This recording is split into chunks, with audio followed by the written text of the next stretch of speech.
I'm Antonia Doherty. I'm a math teacher here at Jesuit High School, and this is my 21st year at Jesuit, so I've been here quite a few years now. I'm also a mother of a senior, and next year will be the mother of another new marauder coming in as a freshman next year. Well, it has to be Wimbledon. So, not that I would have a chance. Maybe get a point. In my best case scenario, I have actually one of my claims to fame is I have actually had a hit on court number 2 at Wimbledon. My brother was captain of the Royal Air Force tennis team, and they were playing against the All Wimbledon Tennis Club, and when they went in for a break, we had a quick hit. I took my shoes off and we had a hit on court number 2. So, but yes, not the real tournament, and yeah, my tennis game is not quite up to that. It's satisfying just teaching math in itself. I would say one major thing, it's never boring. I mean, just teaching and having the interactions with the students, that's like a general very much plus for being a teacher. You know, there's always a different feel, even though you're teaching often the same material the next year. Just the interactions with the students and questions you get from the students make it feel always new and different. And having students when, you know, they have that aha moment and it clicks, particularly if they found something difficult and you're perhaps teaching something challenging. I mean, I teach this year a regular geometry class, a geometry Excel class, and honours pre-cal.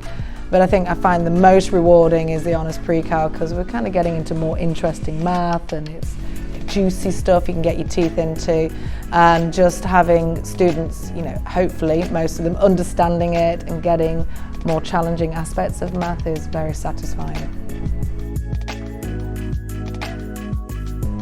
That's a hard one in a way, but I think really, because you can make a lot of things, like, you know, there's something I make at home, Bakewell tart, which is like an almond flan kind of thing, really tasty.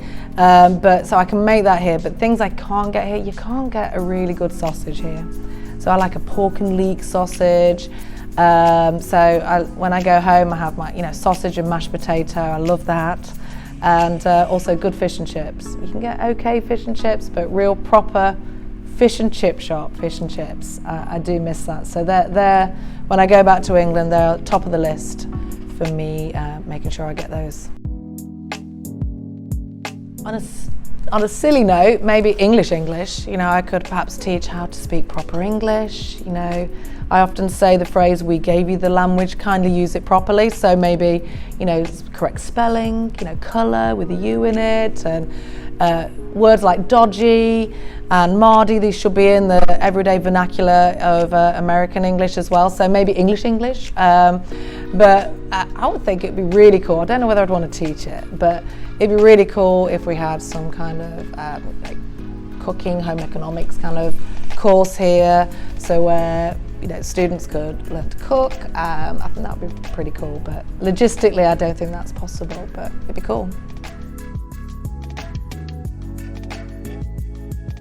I remember when I was pregnant with Benny, who's now a senior, and I was teaching here, and there's this one particular class were determined to name Benny, and so that they decided they actually wanted to call him, because I said a family name, but we're not going to call him that, was Branson, and so they all were like, yeah, I think they were all voting on it, and that was going to be the name of the new little baby there. So they picked Branson, and that is actually Benny's middle name, but not his first name. So that takes me back. That's a long time ago, because Benny was born in 2005. So yeah, but that was cute. The interactions of daily, whenever we're in class, discussing what name he would have. So, but so many memories, so many fun times, friendships with faculty members. It's a wonderful place to work, and I've got some great friends here, so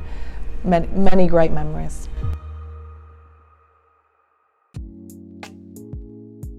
Oh dear, I know who said that. The best or the worst? Well, the worst is hands down Mr. Zelke. So it is fairly traumatizing. I'm assuming did he ask you to add that in?